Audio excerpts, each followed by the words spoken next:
episode something or another of I Wani Hug That Gator. Ladies and gentlemen, we just got back from our lovely date with Olivia, the green alligator girl, the Wani. And we got a couple of things. We did our Christmas shopping. We did not get weaponry, weapons of mass destruction. We did not do that.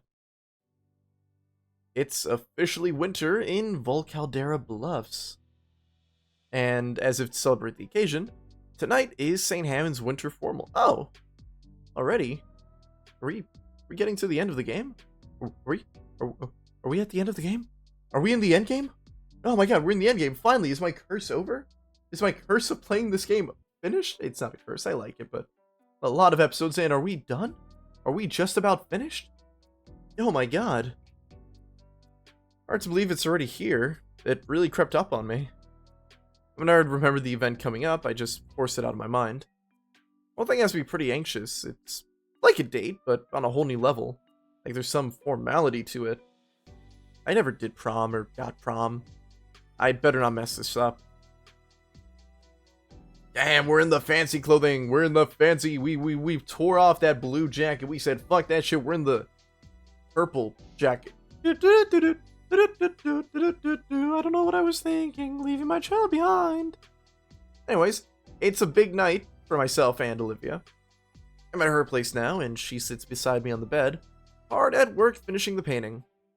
I hold her other hand while she carefully brushes. On occasion, Olivia glances nervously at the clock. Each tick is another second possibly wasted.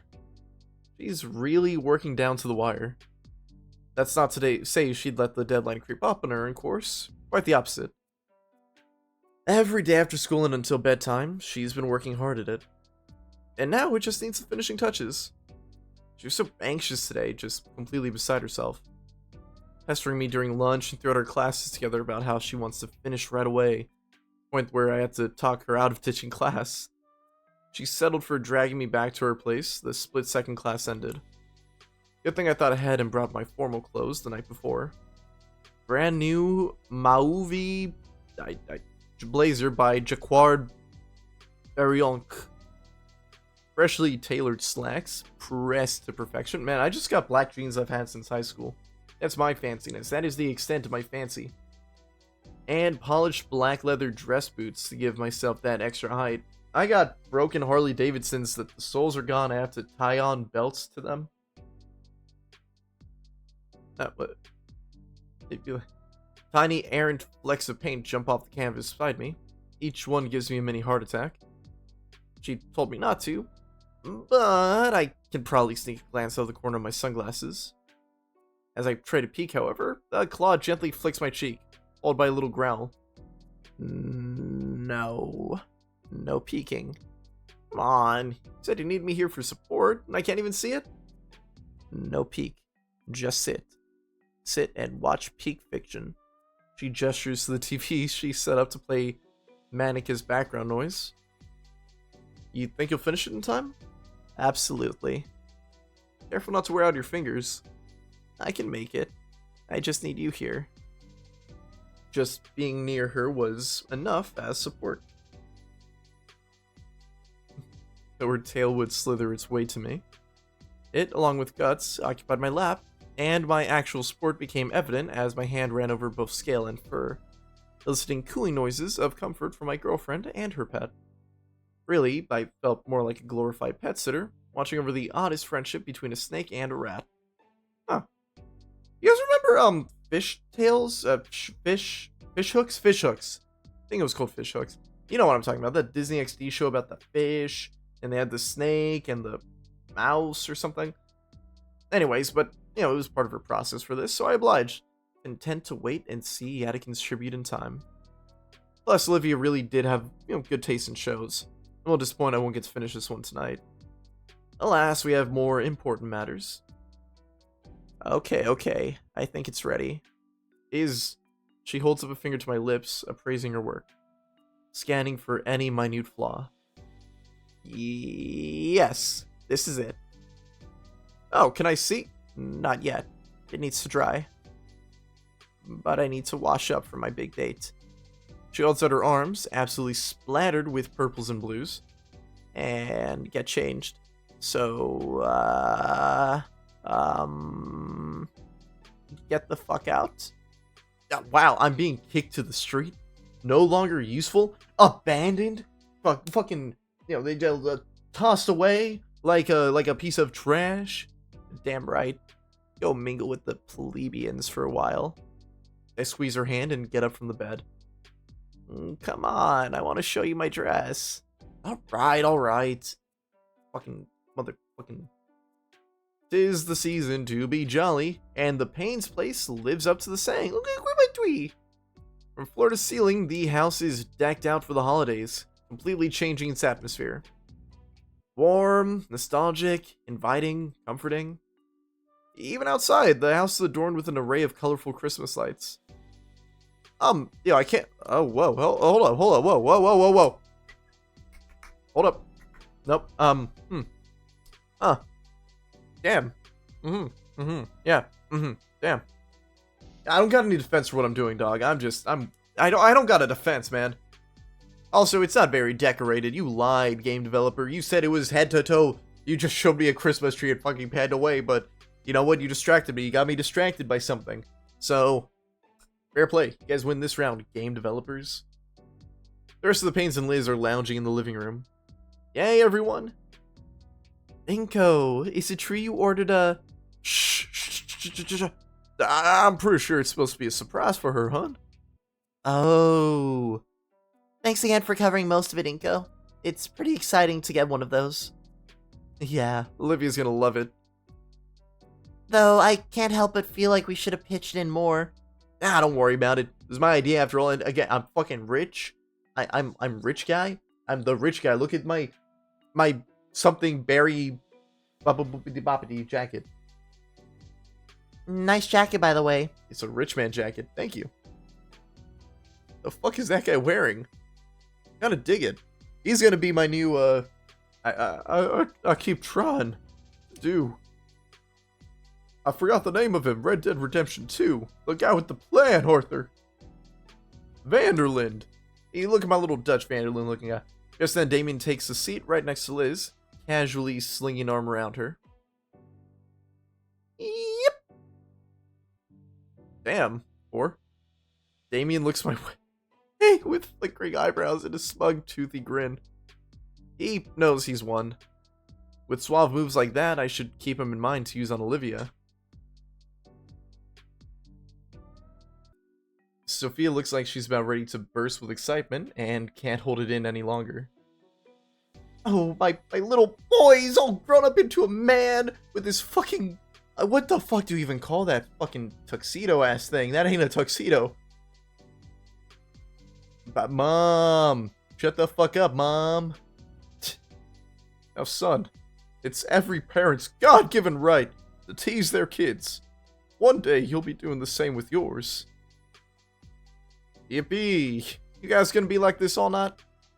Where's Vinny when you need him? That guy's like a fucking, I don't even know what the fuck he is.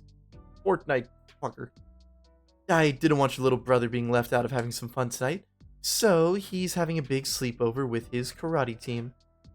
And let's be fair, I'm not gonna risk that little rascal accidentally making a mess of anyone's outfit before their big night. As much as I love the little guy, last thing I'd want is acid damaging my evening gown. You know, I think I'm coming down with something. Oh, fucking stop it. Don't you dare fucking acid sneeze. Dinosaurs are goddamn fucking dangerous. What dinosaur spits acid, actually? What the fuck am I saying? No, I think that thing did spit, like, the fucking weird... The Haktua? I don't know, I think it's more poison than anything. Anyways, for the next couple of minutes, we simply relax and wait for Olivia. Well, Damien and I relax. The way he has his arm around Liz's waist, a blush begins to steadily grow from her cheek down to her neck. The neck blushes? Kinda reminds me of an upside-down thermometer. Damien scooches her closer to him, and uses his other hand to guide her flustered face towards his. He leans in and seemingly whispers something in her ear. And whatever it is that he said makes the Lizometer hit 1,000 degrees with an alerted yelp.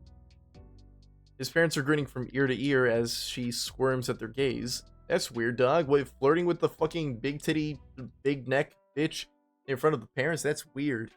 I'm a respectable young man. I don't do that shit. Okay, I'm just as bad as him. Actually, I'm probably as bad as her. I'm a fucking slut. Anyways, despite the embarrassment reading off of her like a fireplace, I don't feel too bad for her. I'm pretty sure this is what she wants. The fuck do you mean?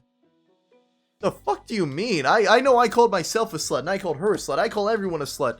Hey, Sushi, my dog, come here. Come here. Come here, my dog. Come here, my dog. Stop running away from me. Alright, my dog ran away from me because she knows I'm going to call her a slut. I don't have my Bluey plush, otherwise I'd call that a slut too. What the fuck am I saying? I have not slept. I'm getting a little bit delirious, ladies and gentlemen. The 5 people who watch this. Yeah, what the fuck do you mean that's what she wants? Who wants to be embarrassed in front of your boyfriend's parents? That's weird, man. That's weird. You got the fucking cleavage dress on, man. That's weird. That ain't right. That's weird, man. You motherfucker. It's weird. I feel like I finally just woke up. It's like when you realize, like, god damn, I wear a fucking dog costume and go to, like, different states with other people dressed in dog costumes, and we do what? We spend money and we go to room parties? What the fuck is wrong with us? That's the level of clarity I've just received. And I don't like that clarity. It feels like it's like forbidden knowledge. So what the fuck did Damien even say to her to make her all blushy? More so, is he doing this on purpose? Is he doing this on purpose? Is this some kinky shit? Are we a part of someone else's weird fucking shit? I don't know. I don't have any more alcohol. I need to go to the fucking store and get more of that. Then this will make sense to me, finally. I got like vodka, but I don't like vodka anymore. I used to like it because it got me drunk, but now I realize I can just... I thought it was beer, but it's not beer. The fucking lemonade shit, the Smash thing, someone said it was a malt liquor. Also, someone close to me finally gave me the clarification I need for this shit. That this... I just hit my microphone, fuck.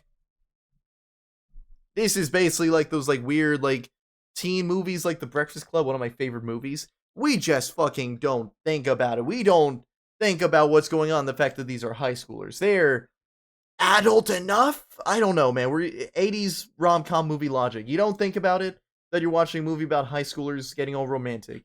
You don't think about what happened in 16 Candles. God, 16 Candles. That was illegal shit. Do you guys remember 16 Candles? Is anyone watching this watch 16 Candles? If not, don't watch it. I mean, watch it, but fuck, man, 16 Candles. My dog just gagged. That's how... That's... Alright, no, I'm gonna fucking... Alright, it's 16 Candles. It's one of those weird 80s movies. Yeah, 70s movies. I forget the entire plot, but basically just... It's a girl's 16th birthday. And she is in love with this jock guy. And this is what happens in the fucking movie. So there's also these, like, nerd guys that are, like, you know, weird, kind of, like, creepy, a little bit, unconsensual, I'll say.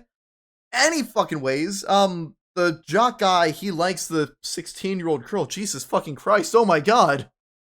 Oh my god, she's 16! Oh my god, that makes it so much worse.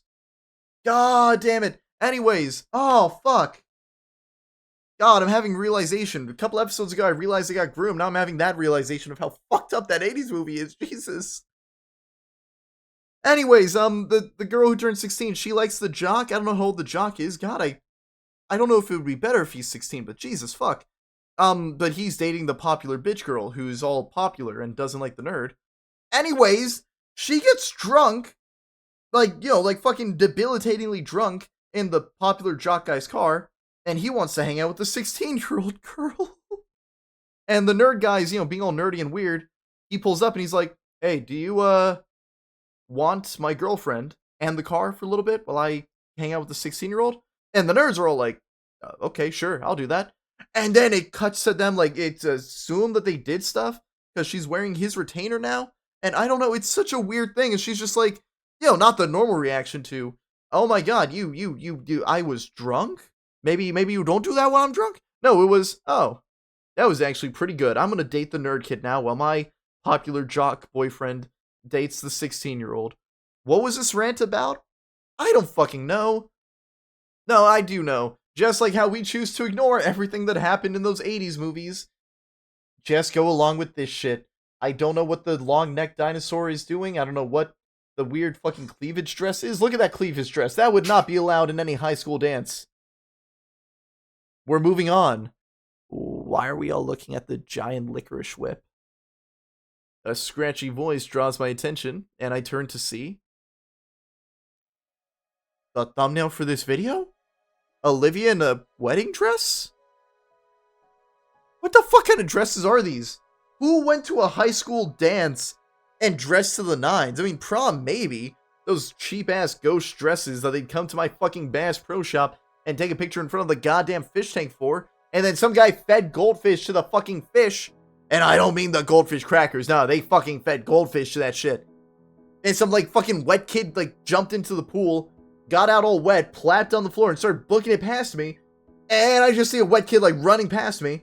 Don't know what to do. I just kind of look and I'm like, oh, okay. And then one of my goddamn coworkers is chasing after the kid. He's like, why didn't you stop him? And I have to be like, John, do you think my first reaction to seeing a wet kid is gonna be to fucking grab at him? No, I would not do that ever. What the fuck is wrong with you? Anyways, yeah, what the, that's a wedding dress. That's just a wedding dress, dog. That's a crown. That's a tiara. It's beautiful, but that's a wedding dress. Who wears a wedding dress to a formal dance? Do you wear wedding dresses? Should I wear wedding dresses? That's a beautiful dress. I'm going to stop making fun of the game now. I'm genuinely floored. The dress, the accessories, the makeup. I don't see any makeup, but okay.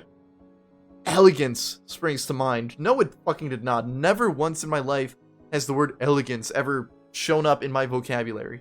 I've never looked at something and said, yes, elegant. Fucking big word, man. Regal, too. That is a movie theater, not a word. But what escapes my lips is beautiful. That's a word. That's still a wedding dress. The others are also complimenting her, but she pays them no mind. She's looking only at me as I am her. Bashfully, Olivia looks away, at last, and I clear my throat. My cheeks feel exceptionally warm, and Olivia's practically aglow. You look beautiful, Olivia. Thanks, Cinco. Auntie Sophia helped me with the dress. She twirls the chair about, allowing me to take her in from all angles. Fuck, like sitting in a rotating chair. God. So please, Olivia. Oh, please, Olivia. You worked on that dress, too. Only with the fitting, Auntie.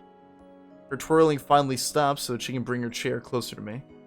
I find myself on one knee. Damn, Inko, you better not be doing that shit, man. You ain't gonna be proposing, man. Nah, fuck that shit. That's cringe. Hands and arms helping to ease her from her wheelchair and onto the couch. It's been second nature for a while. Okay, okay, I assumed, Inko. I'm sorry. You're a weird guy. You're a weird fucking guy. I assumed you'd keep being weird. With Olivia settled nicely there, I retake my spot beside her. A satin-gloved hand finds its place in my palm, and Olivia's head leans lightly against my shoulder. I feel as though my face is aflame with heat. Yet, I don't mind it as the girl beside me presses closer. Now, don't get cozy, you two. Your ride to the formal should be getting here any minute. Olivia's head leaves my shoulders so she could look to Sophia. Aren't we taking Liz's car? I wouldn't mind, but with these clothes, nuh-uh. Inko thought of a better idea. We all pitched in, though. Olivia's looking at me now, squinting ever so slightly with scrutiny. What the fuck did you do? Well, there's the squiggly line I mentioned. From that time I got groomed. The squiggly line. That flirty little squiggly line that they use. That's the one I was talking about. From the time I got groomed? Who starts a fucking sentence with that? I did that. Damien and Liz are already moving toward the door. I get up and take hold of Olivia's wheelchair, stabilizing it for her. Inko, what the fuck did you do? Good night, Randy, Sophia. I'll have her home tomorrow morning. Tomorrow morning? What the fuck do you mean by that, man? What do you mean by tomorrow morning, man? What do you don't do?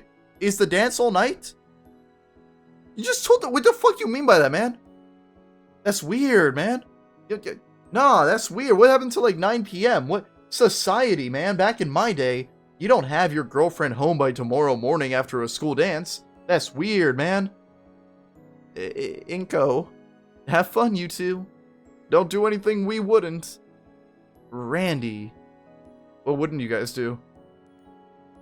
I'm scared now. Why are these parents so comfortable with their daughter getting plowed? That's weird. That's fucking weird, man. That's weird. I got a gun pointed at me when I tried. Fuck. I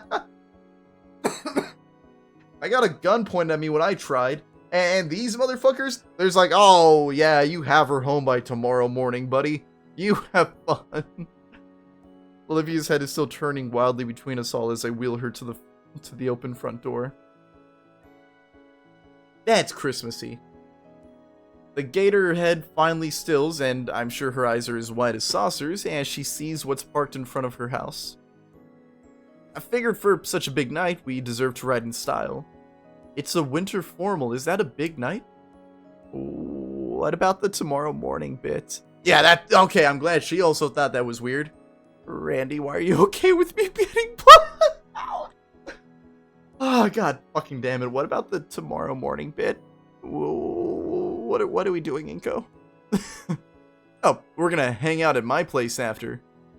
Is that why I'm missing my favorite pajamas? You stole her pajamas? You just took... What the... Hey, father, kind of adjacent, uncle and aunt of my girlfriend.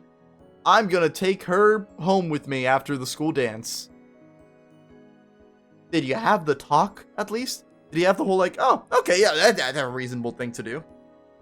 I mean, I guess if they're adults, then, you know, like, well, who's gonna fucking stop them?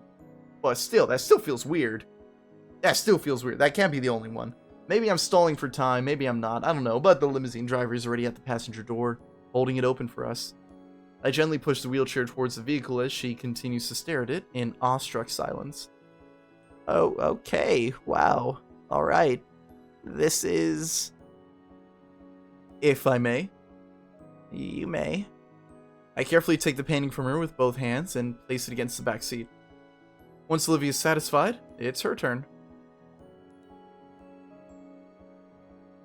Oh wow, it looks even nicer than on the website. Hey Inky, the bar's free game, right? I throw Damien a thumbs up. The bar? What the fuck you mean the bar? The bar? The soda bar? It better be a soda bar, you guys. You're not 21. You dinosaurs have a different... You ain't 21. That's a big ass limo. Look at how fucking big, long her neck goes up there. It's all paid for, amigo. Mexico exists. With the little help from Liz, of course. Awesome. Damien's already pulled 2 glass bottles of cola from the tiny... Okay, it was a soda bar. With a hiss and a pop. Using his tooth like that was pretty impressive, I'm not gonna lie. He cracks open the second one with relative ease. For you. He gestures with his bottle if I'd like one. Sure. And careful you don't spill on the painting. If even a drop lands on it, I will murder roll you. Yeah, of course. Can I see it? No. No one lays eyes on it until we set up at the memorial room. I promised myself that. Whoa. You made the painting without even looking at it? She did. Wow. Shut the fuck up, both of you. I lean back into the plush seating, letting my arm rest gently over Olivia's shoulders. She leans her head into my shoulder in response, a low coo escaping from her mouth. The skyline of Old Caldera is painted in an evening glow as we relax to the low rumbling of asphalt on rubber. Christmas lights dance and flicker across the face of buildings, turning what would normally be a bland color palette into something much more vibrant. The whole ride over there, we shared drinks and stories of the past semester. It's like the party's already started. I've heard they got a big name disc jockey this year. I can't wait to dance. I'm down to check out the buffet they've been posting about on the school site. Yeah, fuck yeah, free food. I didn't know you checked that. Special occasion. They got everything tonight, man. You name it. I'm just realizing, no, this voice wouldn't work for him. Maybe it would. Burgers, pasta, steak, tacos, cakes, even some of them yummy leaves for Liz. I'm glad you thought of me. I'll be gunning for that buffet room first thing. You guys will be joining us for dinner, right? Maybe. But first, I want to get this painting on display as soon as possible. Thanks for helping me do this, Inko. I smile and squeeze Olivia's hand, and she squeezes back. For the next furry game I record, I'm thinking about doing a Morris. I got a funny thing for that, though. I got a funny idea for how to make that video friendly and funny, because God, that game sucks. God awful, but I have an idea, ladies and gentlemen. Anyways, I don't know why I brought that up in the middle of this thing. It's like a ad break or some shit. Like one of those ad breaks you see in those old, like, network TV shows and shit. Oh, next week episode of fucking Rick and Jerry, or what's that show about the gay rock people? We are the Crystal Gems. Oh, that's what it was called, the Crystal Gems. No, it's not. What the fuck is it called? No. We are the Crystal Gems, and always find a way. And if you think we can't... Steven Universe. That's the one. What the fuck am I talking about? Anyways, I'm gonna make a video on a Morris, and I'm gonna try and make it funny. It's probably not gonna be funny, because that game is god-awful. But for now, we're finishing this one up. That's what I mean. More drawn shit like that. That gives it character. God damn it. The shining moment finally comes as our limousine pulls into the open carport in front of the venue, drawing the attention of the crowd. We wait for another minute or so in anticipation before the passenger door opens wide. Taking initiative, I step out into the open as the driver sets up the wheelchair with a flourish.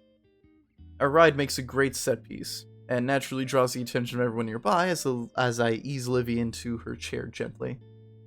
Whoa, is that? That's Inko and Olivia! You know, the gator! Her dress looks amazing, even though that is just straight up a wedding dress. I'm not letting that go, that is a wedding dress. This fucking guy comes in a whole ass limo, and I get here in a beat up fucking station wagon? What the fuck, man? Olivia is smiling nervously while she carefully removes the painting from the back seat. I forget sometimes not everyone is so acclimated to this sort of attention. Are you Mr. No Friends? Mr. Never Had a Friend? Mr. Zero Personality? Mr. Worldwide? Have a good evening, sirs and madams. I thank the driver before we make our way to the entrance. A decorative red carpet stretches from the driveway and right into the venue, giving our walk inside a sense of glamour.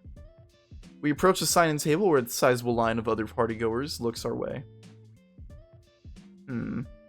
Figures. Oh, I'm an organizer with the painting for the memorial. You are too, sorta. What does that mean? It means we can just waltz right in. Ah, sweet! I got political power.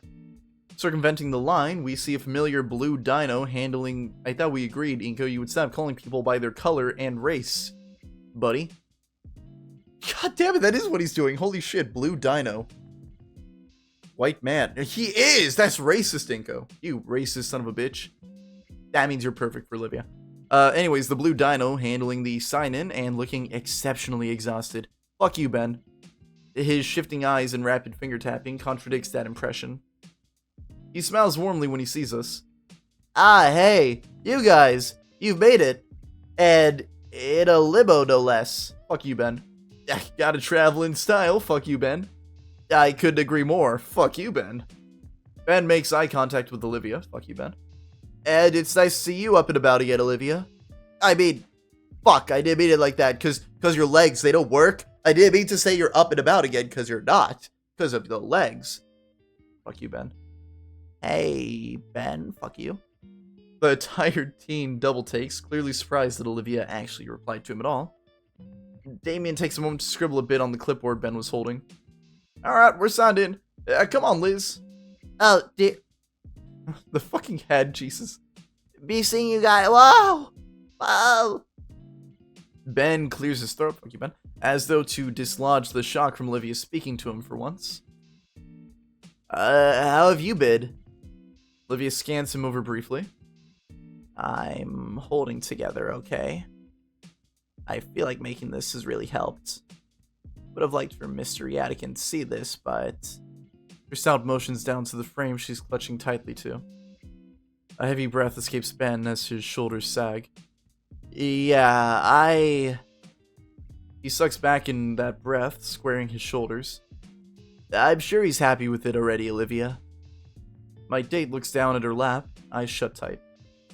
She has a soft smile and nods. Well, I gotta keep the line moving. Don't want to keep everyone waiting out in the cold.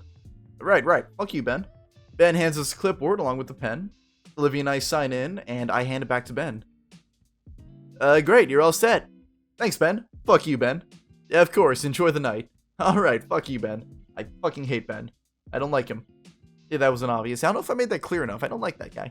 I offer Ben a slight wave, fuck you, Ben, as Olivia and I continue forward. The memorial room is probably in one of the side halls. They should have given us a map. It won't be that hard to find. Olivia smirks as I take the lead, letting her hold the covered art piece closely. Fuck you, Ben. Anyways. Aw, look at that. Hey, let's admire the art. Yellow, okay. It's just a picture of Yadikin. I'm never gonna be able to do his voice again. It made me sad again. Don't know what the fuck that thing is. You know, to the right of Yadikin. And the other one is just a blue circle and a red circle. Okay. And just as I predicted, the memorial room isn't hard to find.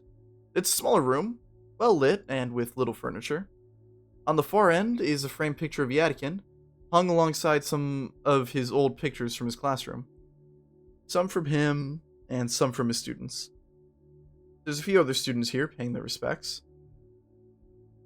Olivia taps my wrist with her tail, and I let go.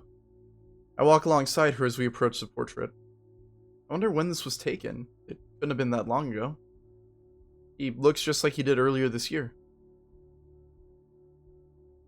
Is there an easel around here or something? I was told there'd be one. Oh. There's an adjustable hanger on the wall with bits attached to the painting, hanging in a little baggie. Wow, they thought of everything. Yeah. Can you put the hangers on? I'll hold it steady. Sure thing.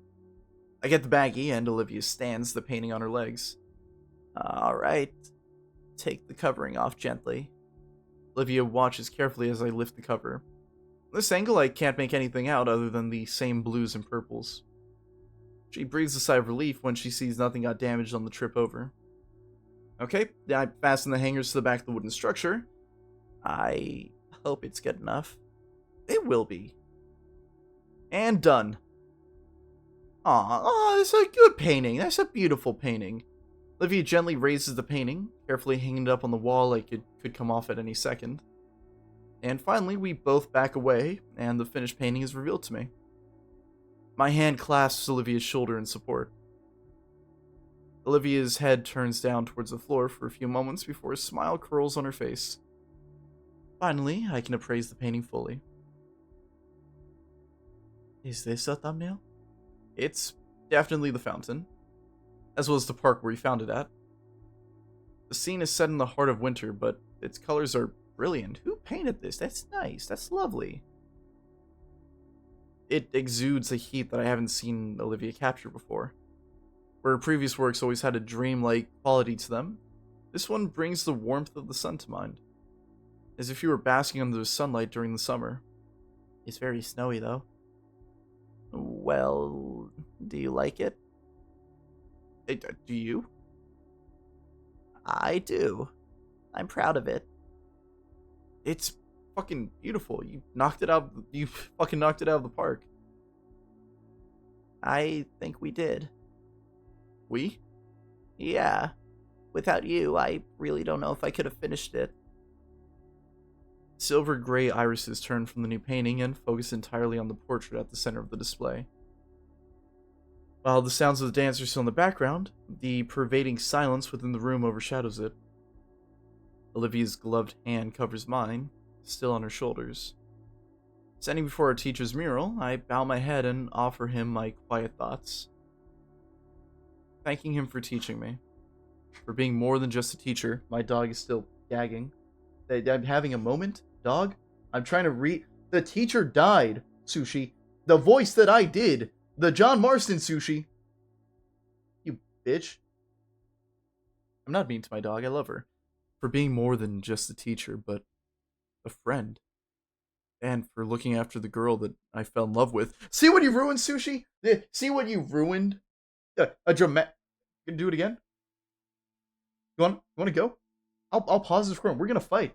We're gonna fucking tussle. You think I won't fight you? I'll fight you. Yeah. Bitch ass. That's what I fucking thought. The girl I fell in love with. My eyes open, and I see that Olivia's head is still bowed forward. A singular droplet seeps from the corner of her eye, and I gently wipe it away with my thumb, before it can possibly trip down onto her dress. She smiles in gratitude, and her eyes reopen. Olivia? I'm okay, Inko.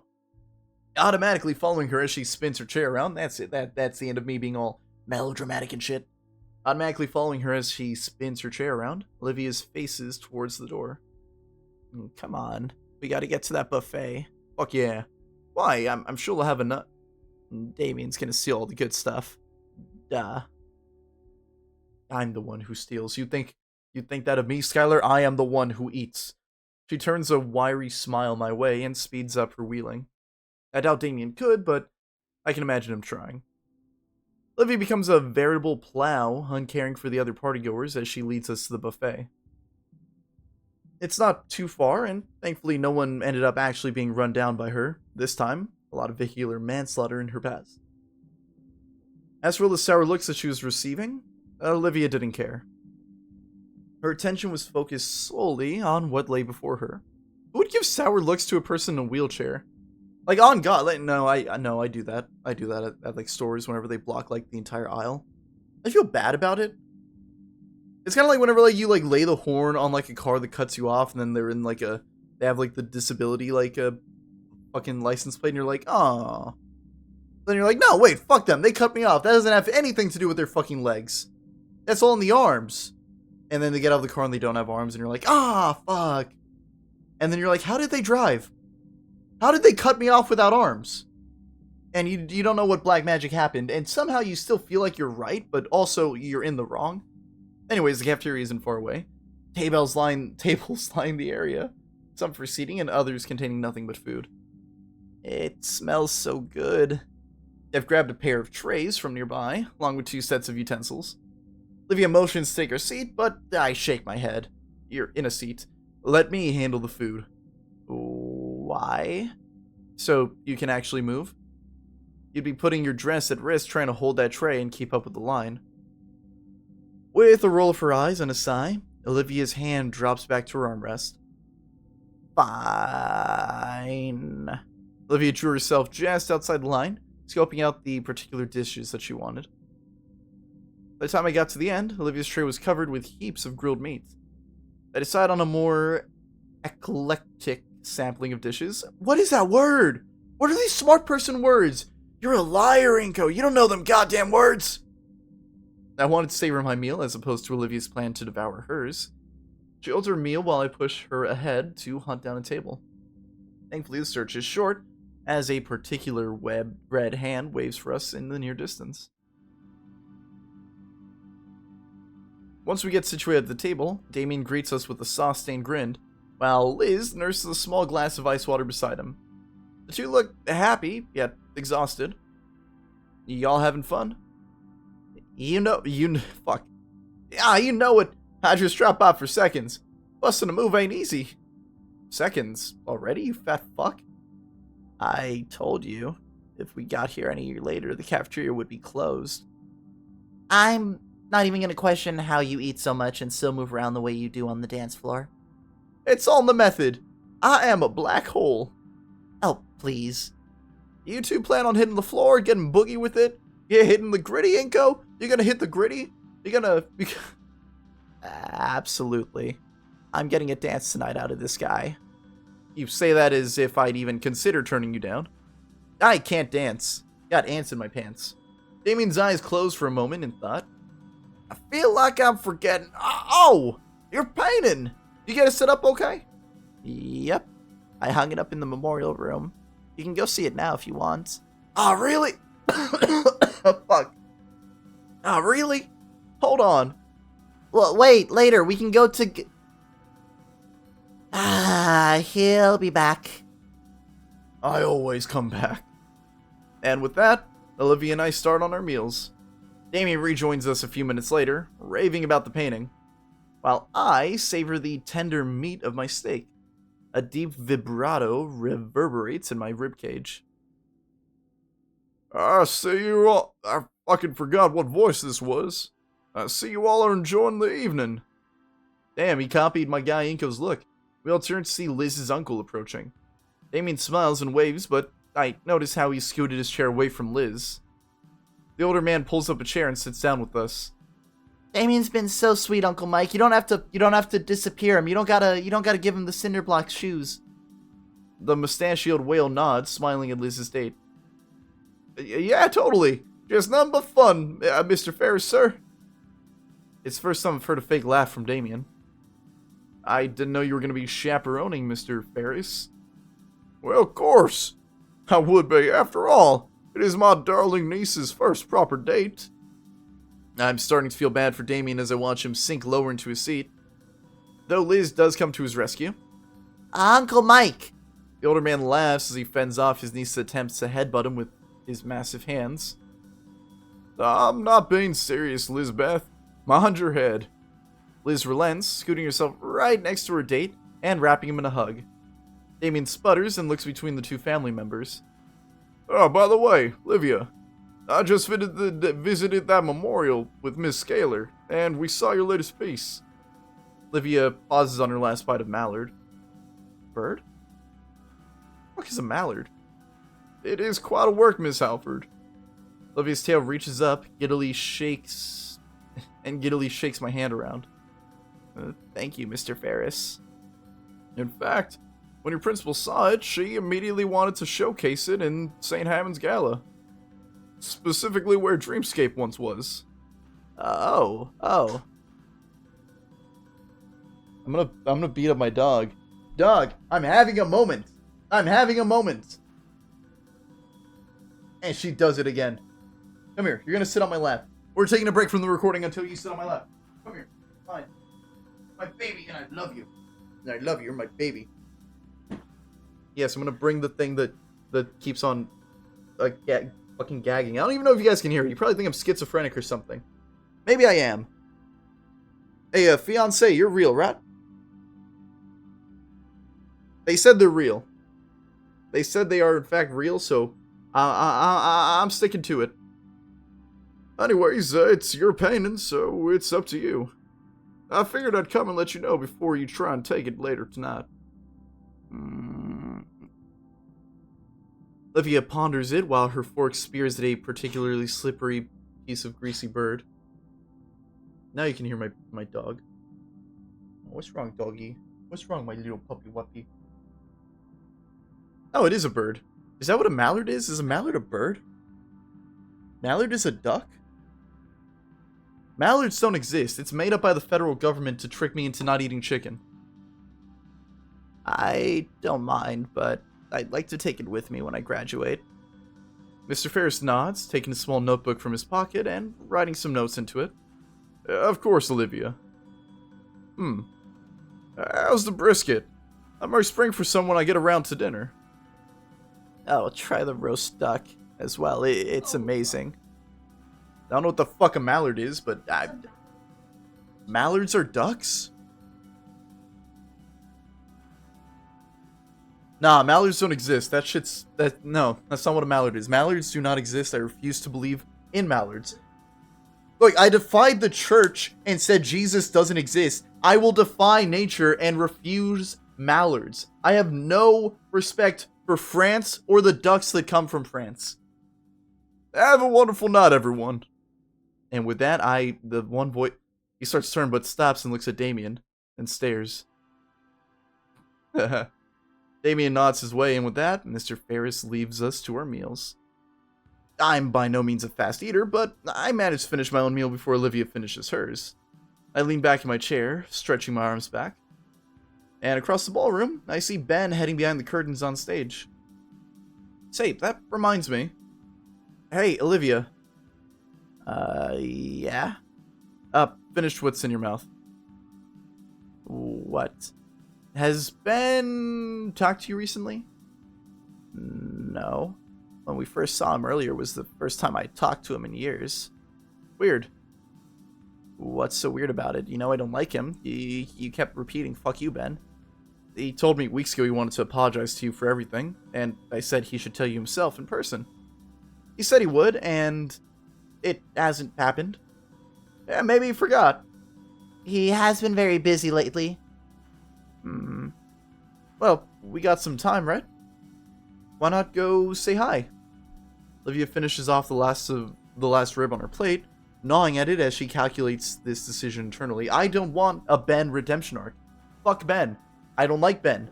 I do not like Ben. I don't want a redemption arc for him. Nuh-uh, no. If I get a choice, we're not doing that. We're not doing that game. Alright, I guess. If you think it's a good idea. Can I say no? You guys go ahead. I'm about to get ready to get back to breaking it down, boogie style. How about you, Liz? I don't want to tire you out. Yet. Oh yeah, I could go for a bit longer. Yeah. I'm here to party the night away. Woo, look at that fucking head bob. Look at that bobbing head. Fuck, I wanted to make a joke about throat game. Jesus, I'm a menace. I collect our plates and quickly walk them to the collection spot. Olivia's moved to the side, freeing the table for another group to take it. Taking her chair's handlebars, I take us around to the dance floor. We can clearly see Liz as we pass it, though Damien is hidden by the press of bodies. Her face and neck are once again scarlet. Jeez, I wonder what Damien is doing to elicit that kind of look from her. Is Damien, like, just a fucking, a whore? A goddamn fuckboy? Goddamn. Once we pass the crowded area of the room, I see a solitary set of double doors at the stage's side. That must lead to the backstage area, then. It should be back there. Only one way to find out, though.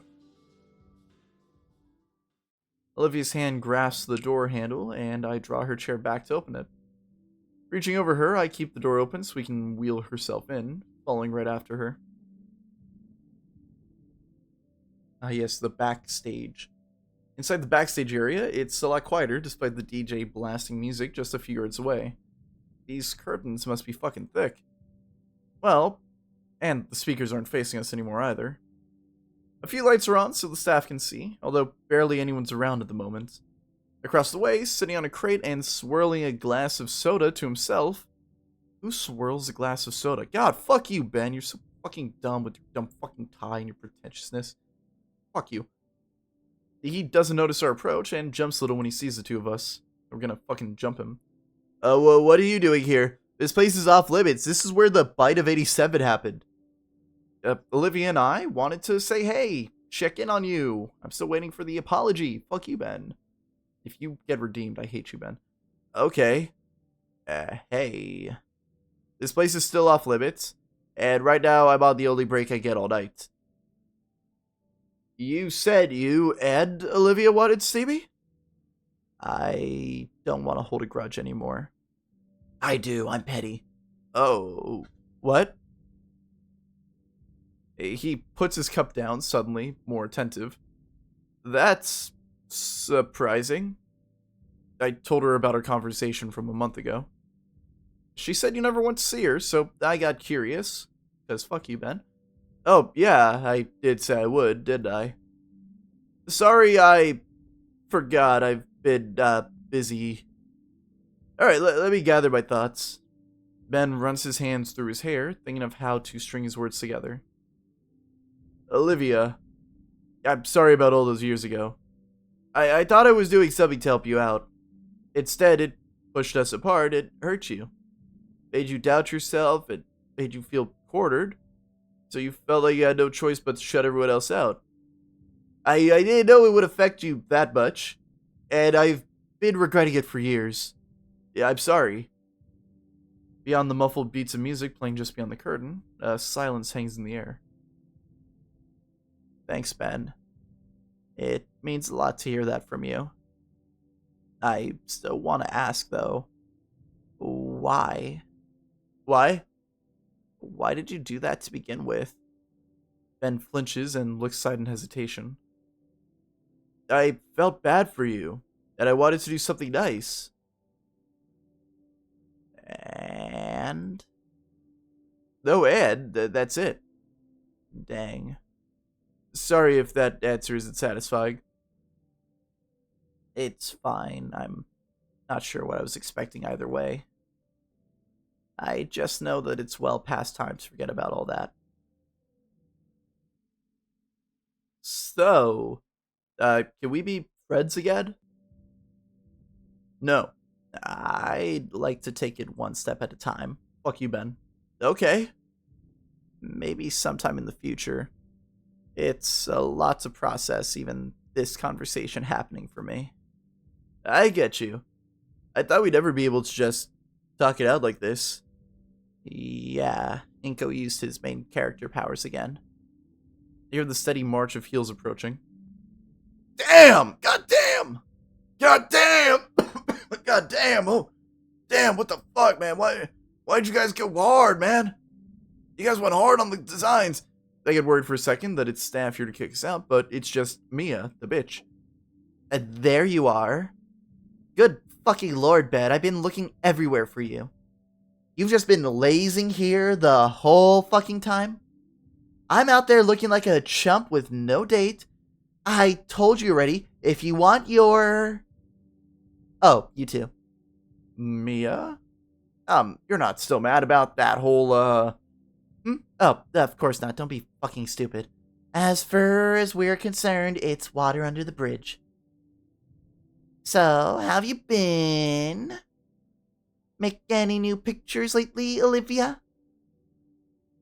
I just finished a new one. It's hanging in the memorial room. Oh, why would you tell her that? Why'd you tell her that? I saw it. Looks good. Hey, how come mine didn't look like that? I'm joking, Bitch. I haven't got a chance, unfortunately. Oh, it's great. I can hardly put it into words. It's a fountain. It's a piece by Olivia. That goes without saying.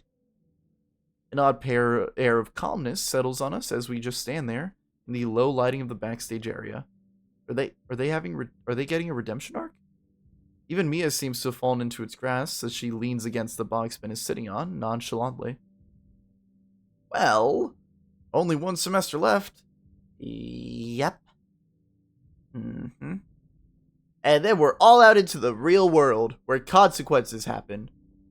And we are all cool with each other. We're all bros, homies even. Sure, whatever. Stay out of my way, and I'll stay out of yours. Deal? Deal. Great. Then we can cross that finish line without incident. You want to graduate without any more antagonism? That's always what I've wanted. Just other crap makes it the only option. I don't get it. Oh, is this going to be one of those, you thought I was the bully because I'm a bad person, but I'm the bully because my dad, he hits me. I'm John Bender from the Breakfast Club, and he puts a cigarette out on me. He puts the cigar on me and hit me. I don't get it. I don't expect you to. Ben chugs the last of his drink. Well, this was nice, truly.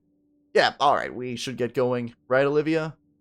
You guys enjoy your night. Thanks. Be seeing you guys. Hopefully never. Fuck you, Ben. See you, Ben. Ciao. F word is French and made up. I think it's French. Fuck is ciao.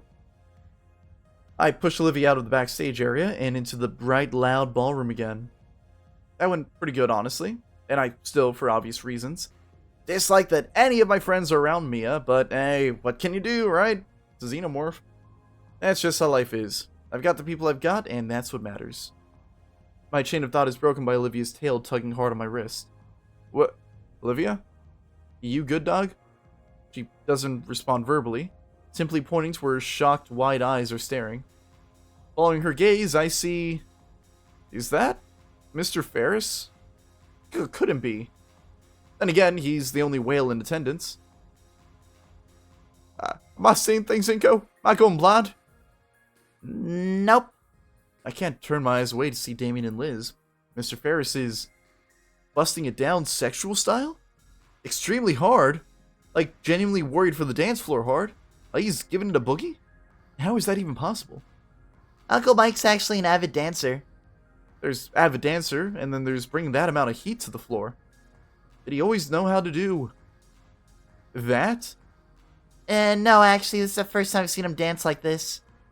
The crowd around Mr. Ferris has finally broken their silence, cheering him on as he trashes the dance floor like crazy. Oh, I see now. Mr. Ferris finally got some swag. You could say he got some swagger souls. I can't help but feel some pride as I watch the older gentleman spin with reckless abandon on his head. Oh, I guess he's... Oh! Mr. Ferris pants and takes a knee, showing off his freaky whale teeth with his gasping smile. Ooh, that was... exhilarating. Liz's head vanishes for a split second, but returns with a full pitcher of water. He accepts the pitcher, drinking greedily from it like it was just a mug. Ooh, thank you, sweetie. Oh man, that was awesome! You gotta teach me that shit! Gladly. Oh, not anytime soon. He practically collapses on the chair beside us, sipping from the pitcher some more. Why don't you all go and take my spot? I left a sizable opening on the dance floor after all. So we did. Our peers are still in the middle of uploading to their phones, recording of Mr. Ferris, and the music is still pumping. Once I start wheeling Olivia over to the floor, her shock vanishes completely, switching instead to excitement. This is going to be a longer episode, by the way, guys. Oh, look at the animation, the gorgeous animation. Look at the PNGs. They're moving around, baby. Damien and Liz aren't too far behind, and soon enough, we're among the throng of seniors dancing to the fast pulse of the music. I feel myself completely captured by it, most of my limbs flowing with the rhythm. No, I keep one arm on Olivia's chair, causing her to also fall into my rhythm. We dance together like that, Olivia's arms and tail moving together with the swing of her wheelchair while I dance along her. Song after song, that's the only measured time I have left, as all I care to do is move beside Olivia, sharing her overwhelming cheer as she moves beside me.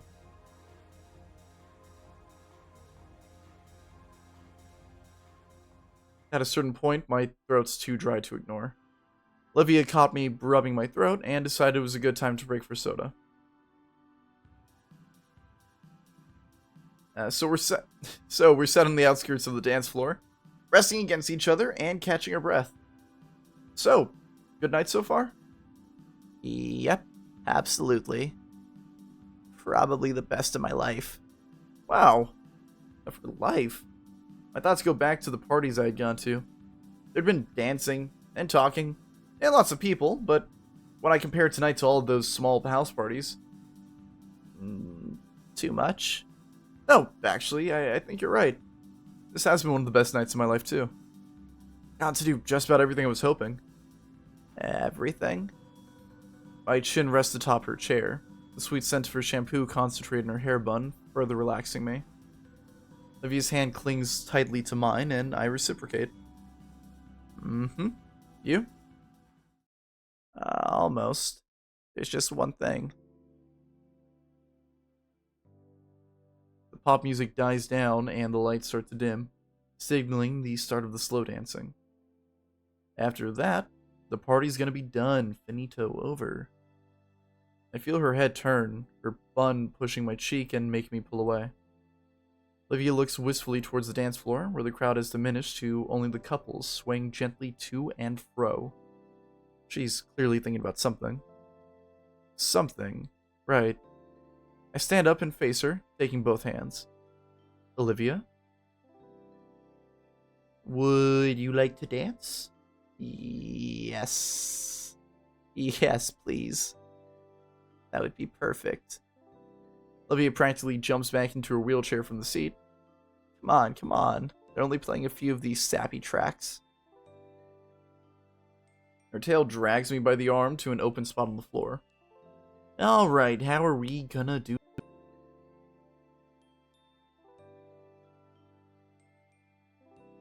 Aw. Aw, look at how cute that shit is. Aw. A hum of mirth slips through Olivia's smile as she takes my hand in her own and takes the lead of our dance. My date sways side to side with her chair, slowly falling into the gentle rhythm of the romantic music. Her grin grows wider as I match her pace, stepping left and right in tandem with Olivia. Her beautiful silver eyes are almost hypnotic as I find myself lost in them. I feel as though I could linger in this moment for the rest of my life. It's Olivia's voice that dispels the trance she had over me. So, For the briefest moment, I hear the worry in her tone. this is good, right? I present her with my most reassuring look. Abso-fucking-lutely, man. Olivia's eyes turn downwards. Yeah, but... There's still hesitance in her voice. My fingers squeeze lightly to draw her eyes back to me. Damn! God damn! God damn! Olivia, what's wrong? I've been practicing. Just for this. Yeah? What is it about characters whenever they don't have, like, the mouth slit? And the eye? God damn it, I fucking love that. I love this. All of it. Yeah, 'cause I've been thinking about it a whole lot too. It's been bothering me that we can't really dance, you know? This is perfectly fine, though, Olivia. I mean, I want this to be the best it can be, without letting any dumb condition get in the way. And you do too, right? Except I don't mind one bit. We can't dance like everyone else, but so what? We're still dancing. Olivia smiles, though it carries a hint of mischief. Trust me, alright? I want to show you something.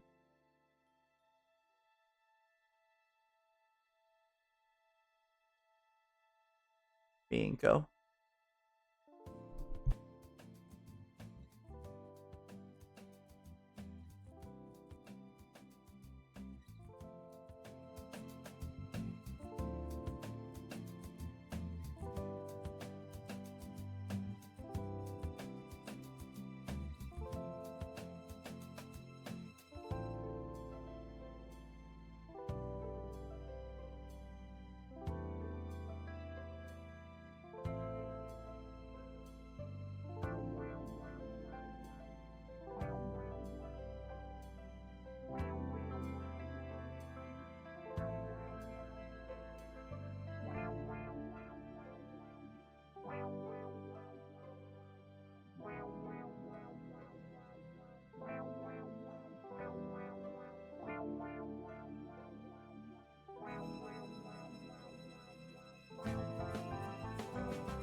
Look, we're gonna speedrun this recording. Wow, that was such a great animation. Oh my god, I'm thrilled.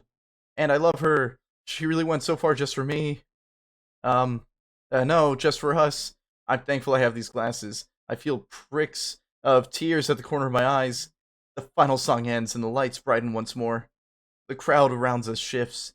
Some people are leaving, probably to go home now. But others take their place, looking towards the stage for whatever ending ceremony there might be. Yeah. Ben approaches the mic stand on stage, leaning into the microphone after making sure it's turned on. Good evening, everyone. And thank you all for coming tonight to the annual St. Abbott's Winter Formal. I promise I'll explain why I'm in a rush in a moment, and why I did not comment on how beautiful that animation was. And a huge thanks to our student council team for putting this whole thing together. I hope everyone here made some memories that they'll treasure forever. With that last dance, our time here is up, and you're all free to go. Good night, stay safe, and enjoy your winter break. We'll be seeing y'all next year. He waves once more and returns backstage. Some students start milling out towards the doors to their car. Okay, is it working now? I'm scared. Okay, look, just in case, I'm gonna explain what happened. For one, god damn, that animation was fucking gorgeous. I loved every minute of that. I've been trying to praise it for so long. The game keeps crashing, and then my OBS keeps shutting down the audio, and it's a specific issue for this game. Because while I was fixing it, I went to Walmart, got thermal paste. I'm like, maybe my PC's fucking up. I did a bunch of bullshit, and I even recorded a different game that I like, and it worked fine. This game is the one that gave me issues, and I think it's just because this game is not optimized too well. But literally, I think what may have fixed it is I just minimized my OBS software. It's very tiny now. I don't know, but I'm not gonna push it. Beautiful animation. I fucking love that shit. God! And fun fact, that is actually what got me into the game in the first place. I saw this fucking video on Instagram. It was like, life if I had a gator girlfriend. And it was that scene. And I was like, I need to know what this game is. And it was I Want to Hug That Gator. And I've seen the game on Steam before. And I was like, fuck it. It looks like furry trash. I'm not gonna waste my time on it, waste my money or energy. But after seeing that, I was like, fuck, I gotta give it a try. And this game broke me.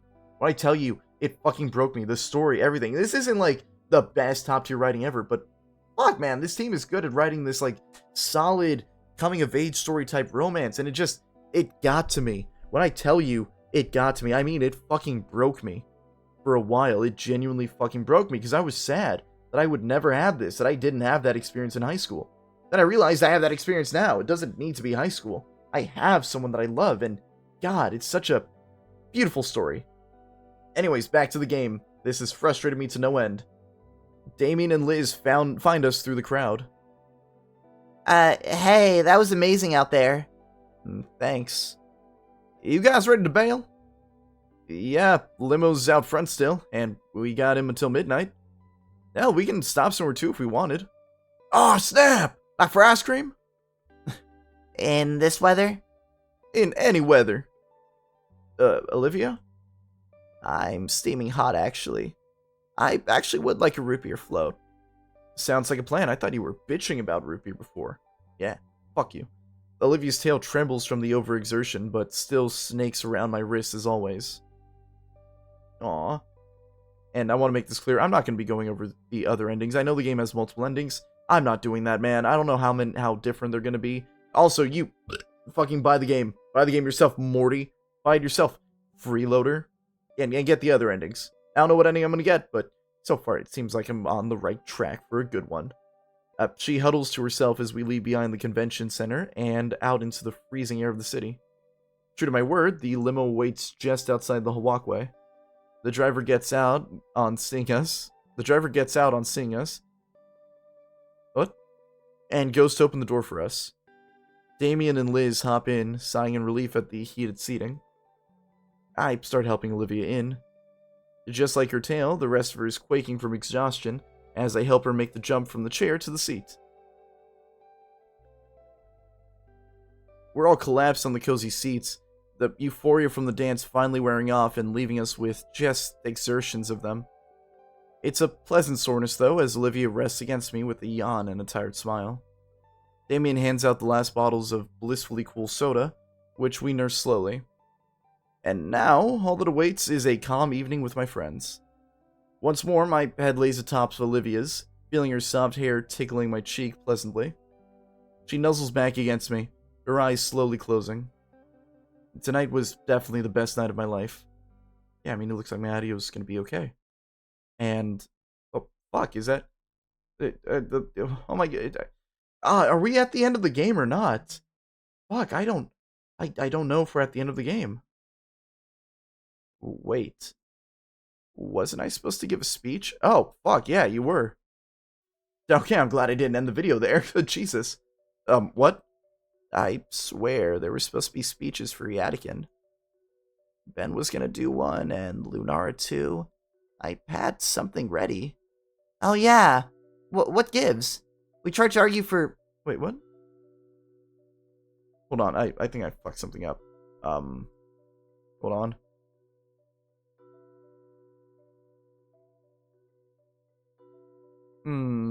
Okay, whatever. We tried to argue for extra time with the venue owners for it, but they wouldn't budge, so we just had to cut the rest of the formal short. I checked my phone. 9:33, huh? Is something up? Maybe, but we all got dismissed anyways. You guys can go check it out if you want. I'll chill here. Should we? Yeah. Olivia looks back to the entrance. Some people are still leaving, but I can see most are still inside. Probably waiting for the ride since the formal ended early. Yeah, I'm curious. Alright. Hey, don't start driving yet. Sorry, we're gonna be a little while. Forgot something. Of course! We'll be right here. Thanks. Olivia and I get back into the chair, and I push her back through the cold into the con center. Inside, my classmates are standing awkwardly around, calling their folks. I guess we'll have to find Ben again? Alright, backstage? Maybe. Let's check it out. As we pass through the crowd, the principal takes the stage. The mic isn't turned on. She annoyingly gestures to have it turned on and tries again. Excuse us, we're having some technical difficulties at the moment. Yeah, we should have one final event tonight. Our apologies for the confusion. Please wait while we get things organized. Yeah, I don't like that voice for her either, but I don't know what voice to give her. A tired and depressed teacher. She's definitely annoyed at something, so something's up. When nobody's looking, we slip back through the staff-only door. Now, where would Ben be? Fuck you, Ben. He's not back in the main backstage area. And there's a few other workers walking around, dragging the dining room chairs into neat stacks. They don't pay us any mind, however. It's probably best not to push our luck and ask them where Ben is. Maybe he already left? Doesn't sound like him. Oh, yeah, well, where else? There's a number of storage rooms, but no dice either. And just as we're about to give up, Olivia points out one last door in the back. It's like the memorial room, only far in the back. There's a few tables and a fridge. Oh, this must be the lounge. And it's occupied already. They didn't change. They didn't arc out. Thankfully, we found Ben. Microwave. Though it seems like he's being accosted by Mia. It doesn't seem like she's noticed us as she looms over Ben. This is unbelievable. I really don't ask much of you. Could you at the bare minimum not be a jumpy spaz in front of my friends? I'm sorry. You better be. Then I was important and you nearly ruined it. Mia, I'm sorry. I've been trying my best. You know I can't help it. Listen, I've been good like you wanted. Just please, I need my... Wup. Mia holds a finger to Ben's mouth. She jerks her head our way to direct a silent threat of violence at us. People are listening. What are you two retards doing? Eavesdropping like that. Oh, crap. Hey, Mia. We were looking for Ben. Oh my god. Why? Clearly, it's not a good time. In fact, you picked a very bad one. The show's over. Scram. Go home. Vamoose. I was saying, Mia, please, I need... Yeah, shush. How much longer are you holding it? You promised. I said, shush. I'm serious. Holding? What are you keeping from him? I waited like you wanted. You said you would... Alright, you know what? We should talk about this on the way home. Come on now. Mia, it's over. It's been a whole month. I'm sorry I didn't listen to you. Please, I feel... Shut up already. What did you do to Ben? Nothing that concerns you, wheelie bin. Now, come on, Ben. She huddles him by her chest and starts walking out the door. Naturally, we follow. Like good friends. Yeah, okay, Ben's being abused. Oh my god, I'm gonna kill both of you. I thought we agreed to stay out of each other's way, do you want a kick to the face? You said Ben would regret not throwing Olivia and I under the bus. Fuck off. Ben, are you okay? Do we need to get security? You are not doing that if you know what's good for you.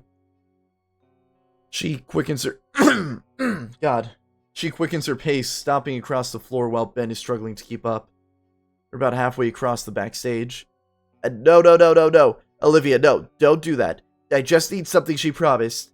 Everything is okay. Dude, you look like you're about to have a heart attack. I'm fine. I just need the... Ben, you shouldn't be talking now. We're going home, and we can talk about it then. Ben can't keep up with me and trips. You fucking idiot. Get up, get up. Yeah, we should get security. Like hell you are. Fuck, I'm surrounded by idiots. Mia, I can't wait any longer. Just please. Shut up, you fucking idiot. Damn. Oh, shit. Yeah. Oh, shit. She just punch him? Ooh, damn. Ooh, abuse. Ooh. Ben lies on the floor. Mia's fist is frozen where it made contact. She pulls it back and stares between it and us. She knows it was a mistake. Her low impulse control finally got the better of her. Oh. Ben shudders on the ground. His glasses lie snapped in two parts, and he tries sticking them together like jigsaw pieces. Ben, are you alright? You know I didn't mean that, okay? My glasses. Hey, let's get you out of here. Nobody can see you like this, right? No one. You two, if you ever tell people what you saw here, I will personally... Yep. Ben! Scalar opens the curtain right where we're at. She's lit up by a spotlight aimed at her. Goodness gracious, I've been looking everywhere for you. Where have you been? Did you forget about the memorial? Miss Scalar, No excuses. Get out here. Does she not see the... Ooh, bad. Not good. She doesn't, see the... Yeah. Scalar grabs Ben by the shoulder and yanks him through the curtain. Alright, now we can get... There's still a sizable crowd. Any murmurs clear out into dead silence as everyone gawks. Fuck. Scalar jerks her head back to the gap in the curtains and rips it wide open. We're exposed to the bright stage lights, and Scalar rips her gaze between Olivia, myself, the broken glasses, and then the person trying to hide them. Mia. She's caught like a deer in headlights. Ben's fresh wound is bleeding bright red. It drips to the floor below. When he whimpers in pain, Miss Scalar finally looks back to him and fully takes in his condition. The droplets splattering is deafening. The audience's eyes are on Mia. Mia? Are you bad? Benjamin, you stay here. I'll get some help, okay? He simply whimpers more as her principal practically leaps off the stage to search for someone. 1,000 calculations run through her. Judging by the worsening, drained expression, none of them are good. There's murmurs in the crowd. Our peers talking amongst one another, pointing and questioning. Slowly, the low din of words grows louder, voices raising as their words are turned towards the stage. Is he okay? There's blood. What did she... Of course she fucking did that. What is her fucking problem? And finally, the questions turn to accusations. All directed at the Red Dino girl. So cruel. Uncalled for. Total fucking bitch. I like that. The fucking abusive. That's just true. That word clicks with her, and she starts to move. Ben! I can't do this anymore! She starts yelling, loud enough it carries to the other end of the room. What? I can't take this abuse anymore! Just look at me! You made me like this, all those years. Make me put up this act, doing your dirty work, harassing all the students you don't want to deal with. Do you think I want to hurt people? I thought you loved me. I don't want to do your dirty work. I can't do it. All of this because you can't have people knowing about your condition. Mia, no, please. Mia yanks out an orange bottle from her purse. The rest of the color drains from Ben's face, and he falls to his knees. Mia, please. You're a fucking psycho, and I don't want these anymore. You're a liar, and you've ruined my life enough. She throws the bottle at the floor. The contents within scatter 100 directions, all across the floor. Ben doubles over, covering his mouth. Now everyone else knows. Mia has tears streaming down her face, and she starts towards the exit. Ben's on antipsychotics? No way, it's a bunch of bull. Then what are the pills? Oh, wait, he's on antipsychotics? Or is that just... Is he a psycho? A sociopath? One of the two. Antipsychotics. I don't know. The bottle rolls over to me. I don't know why, but I pick it up. I can't pronounce what's supposed to be inside, but I can read Ben's name printed clearly on the label. They are antipsychotics. So that's it. That's horrible. Ben had betrayed her when he didn't do her bidding. She had to tighten his leash by keeping it from him, to remind him who's in charge and keep him from making the same mistake again. Mia, I love you. Don't go. Get away from me, you freak. I'll do anything. He reaches out for her. Mia! And she ignores him. The floor vibrates from the unmistakable sound of Ferris slumbering over. In spite of his size, the massive older man cuts me off. Oh, fuck. I believe we need to have a talk, Miss Moretti. He reaches out to take her by the shoulder, but she ducks low, his grasp barely grazing her as she bolts past him and shoulders the backstage door open. And just like that, she's gone. Scalar returns to the stage with the first aid box in hand. She retakes the mic, her troubled words tumbling freely. I'm terribly sorry about all that. We had planned to have some eulogies in honor of Mr. Yadikin, but... Scalar's pretty deflated after all the commotion. And Ben... Where'd Ben go? Olivia tugs my arm, and she points off to the side where Ben is sulking off into the hallway. Halford, would you like to say a thing or two? It's fine if you don't. Olivia looks to me. Her eyes are filled with determination, sending me a silent signal. Of course, Miss Scalar. I'll speak on behalf of Ben, too. Olivia looks pointedly towards me, waving me off to go after Ben. Nodding, I take the med box from our principal and follow after her injured friend before he can escape from view. As I leave, Olivia's words fill the now quiet hall. Hello, everyone. I'm going to say a few things about our old art teacher, Mr. Yadikin. Mr. Yadikin was more than an excellent instructor.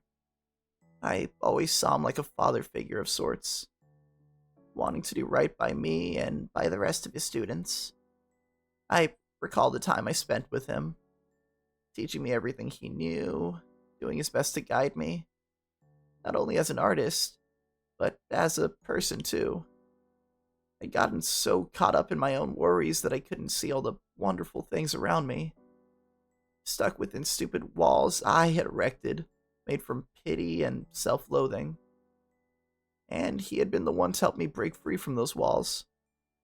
He helped me to become a better person, because he believed in me, just like he believed in all his students. Mr. Yadikin believed in the best of people, and I finally realized what Mr. Yadikin's life work was. Not any painting, photo, or sculpture. It was us, his students, helping us to become better people.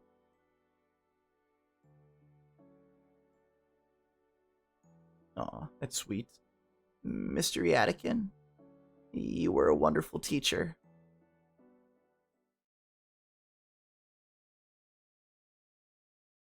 Ben sits on the ground in front of the memorial. He's not crying, but he's unresponsive. He's in shock. I guess I would be too. This has to be his worst case scenario. Hey, I feel bad for saying fuck you now.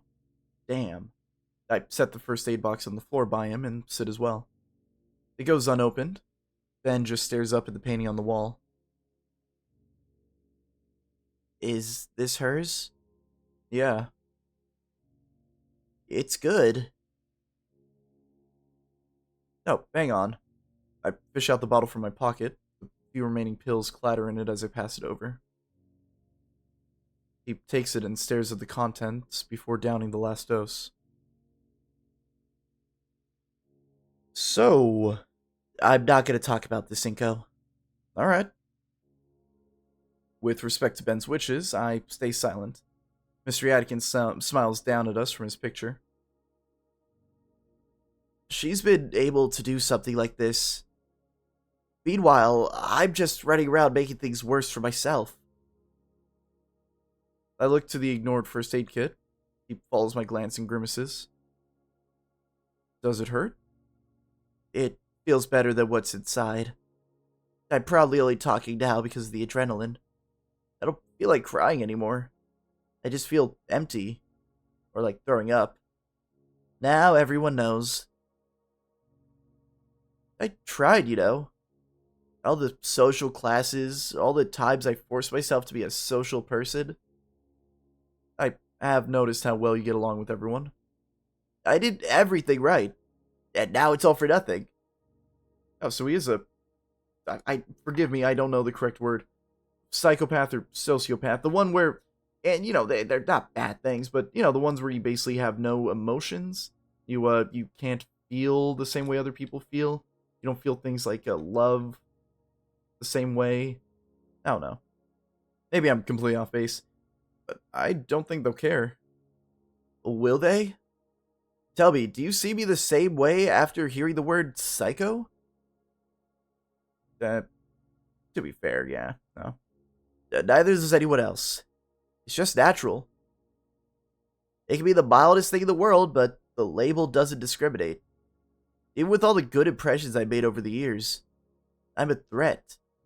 May as well just drop out and finish high school online. You're not a threat. I mean, you know, it's not... You're not a threat, man. Come on. You're my friend still. And you're Olivia's friend. Am I? Given some time. We just sit a while, staring at the painting. Do you know Little Trudon? I took Olivia there. She loved the place. She even got herself some fancy Asian paints for this. He nods. Earlier, I told her there wasn't any big reason I did what I did. That was a lie. You look at her and instantly know her whole deal. For better or worse, she can't hide what's wrong with her. But someone like me? You have to be told. That means as long as I can hide it, I'm normal. If I ever seek help, it just outs me. That hurts. So, seeing her actively refuse it, to take it for granted, one thing led to another. It was stupid. That's just how feelings are, Ben. I notice my friend is looking less tense now. About Mia. I don't want to talk about Mia. She's gone. She was always telling me once she graduated she'd get out of this dump. I was hoping she wouldn't. Hoping maybe she'd take me with her. Ew, no, she's a bitch. How do you know she's gone? She's booking it across state lines as we speak. See? Ben shows the lock screen on his phone. The most recent messages from Mia. I'm going. He sighs. 4 years. I loved her. He plays with the broken halves of glasses he'd picked up. He said he didn't want to talk about it, so I won't pry. So we just sit. Yadikin's warm smile seems a bit brighter from his frame on the wall. I wonder if he'd be happy with how everything turned out. I think he would. It was long and painful, but we finally made it. We became the people he aspired we'd be. Everything that's happened led up to here, whether through resolving old grudges or finally escaping a horrible situation, things are changing. Once we leave the room, our new lives start. But for now, we can wait in transit just a bit. Ben's like me in a lot of ways. I remember seeing him earlier this year, effortlessly turning social disasters in his favor. But I struggled to do anything without someone's approval or attention. Looks like he couldn't either, and Mia used that against him. Could I have ended up like that? The other endings, maybe? After so long, I get a message. You still in there? Yeah. Ben notices I'm wanted. I'm not keeping you here. You could go. You gonna be alright? Well, by right hope is God. That eats called by family. I meant with everything else. I don't know. Probably not. I'll probably finish processing all this soon enough. But, thanks for talking with me. There's space with us. We can take you back. I stand up slowly. And when Ben doesn't, I hold my hand out to him. I roll my eyes and smile.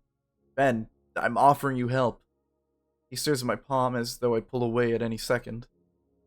Ben's hand shakes as he holds it up towards me, but doesn't even attempt to grab my hand. So I grab his wrist and pull. Once more, Ben is on his feet now, thankfully more steady than when he walked here. Alright, man, let's get you home. He nods and follows after me. Though just before I exit the room, I look back one last time to our teacher. Mr. Yadikin, thank you for everything you've done. We find Olivia by the entrance of the convention center. The rest of the place is in full cleanup mode. All the lights are on and staff are lugging around all the decorations to be stored away. I automatically take her handlebars and begin to push her away from the building. Her head turns to Ben, eyes inspecting him thoroughly. How are you feeling, Ben? His mouth moves to speak, but stops. He shakes his head, but keeps following. So, what flavor? Yeah, pardon? Flavor of ice cream? I told everyone we were going to get some on the way back. I think I'll get some sea salt caramel. Olivia sticks her tongue out in disgust. Why would you ruin ice cream like that? Hey, don't knock it till you've tried it. Fine. I'll try it, and then I'll ask you again. And how about you, Ben? You know, sea salt caramel is great, right? We finally reach the limo, and our driver moves to open the door for us. I don't know. I've never had it. You've never had ice cream? Or sea salt caramel? I motion for Ben to get in before us. No, look at him there. As he does, Damien greets him like his usual enthusiastic self. Once more, I just realized he has no idea what the fuck happened. Neither of them do. Once more, I help Olivia into the limo. The driver storing her seat in the trunk, and I finally lay myself on a luxurious seat. We can go right to your place to drop you off if you'd rather, Ben. Looks out the window, back at the convention center. You're totally fun to roll with us for the night, man. Alright. I appreciate it. Our limo slowly veers away from the convention center and starts heading back toward the city. Olivia's head leans on my shoulder. Her content bellowing reverberates through my chest, all the way up until we're in the ice cream drive-thru. In the end, all the options were picked. Ben and Liz got some cones of frozen yogurt, while Damien chose an entire gallon of chocolate for himself and Liz. Livy got herself a big ol' root beer float and sampled my cone of sea salt caramel. And while she acted like the icy delight had personally insulted her, I saw my girlfriend gaze longingly at the tub of it in the shop's standing cooler. Our night continued for a while longer. The driver was more than happy to indulge us after a generous tip at the ice cream shop. We were driven around aimlessly, enjoying our ice cream and simply talking the night away about our winter break plans. As our curfew drew near, Ben was the first to be dropped off. We said our goodbyes to him, and he smiled and waved from his porch until we could no longer see him. The walls between him and Olivia seemed to finally be coming down. I'm hopeful they'll come around to see each other. Our next and final stop was my house. We're gonna make the most of tonight after all. Which meant enjoying the rest of these gallons with some good shows. Giving our thanks to the driver, we entered my home and settled in for the night. Oh yeah, I forgot Olivia's... Yeah, that whole thing about... okay, I don't know, man. Stuffy clothes are ditched for comfortable pajamas, and we settle in my living room with the whole floor covered by air mattress. Liz's neck takes up the entire couch so she can lay her chin on Damien's shoulder. Oh, is everyone staying over? They'd fallen asleep like that within the first hour of our anime marathon, leaving Olivia and me in peace to snuggle up together. Her purring bellow rattled my ribs, but in a pleasant sort of way. And like a massage, which I needed based on how worn out all my muscles feel. Like I could just melt in her embrace right now. My eyelids grew heavy as my body fell blissfully at ease. But there was one last thing I had to do before I fell asleep. Hey, Olivia? Her bellows subside briefly. Yeah? Is he gonna? Oh, I thought he was gonna say I love you. I had a lot of fun tonight.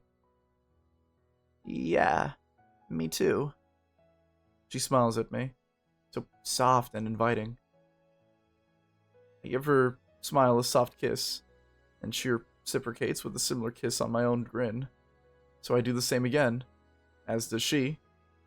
Back and forth we went trying to kiss the smile off each other's lips. The war of smooches that I wanted to win, though my tiredness made it difficult. By the time my eyes refused to remain open, I admit defeat gracefully. Aw, love you, Livia. The purring continues, and I realize Livia's close to falling asleep herself. Love you too. Oh, fuck! Can't be getting fuck, man. Nah, you ain't getting tears out of me. Tears ain't coming out of moist rack. Not today, not ever, not anyhow. We drew closer to each other one last time, embracing sleep like we embrace one another.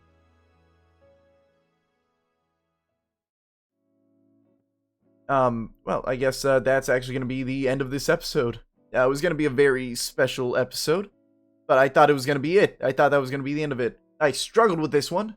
I had to record multiple, but that was fucking sweet. Man, that's going to be hard to beat. Thank you for watching. Like, subscribe. Bye-bye.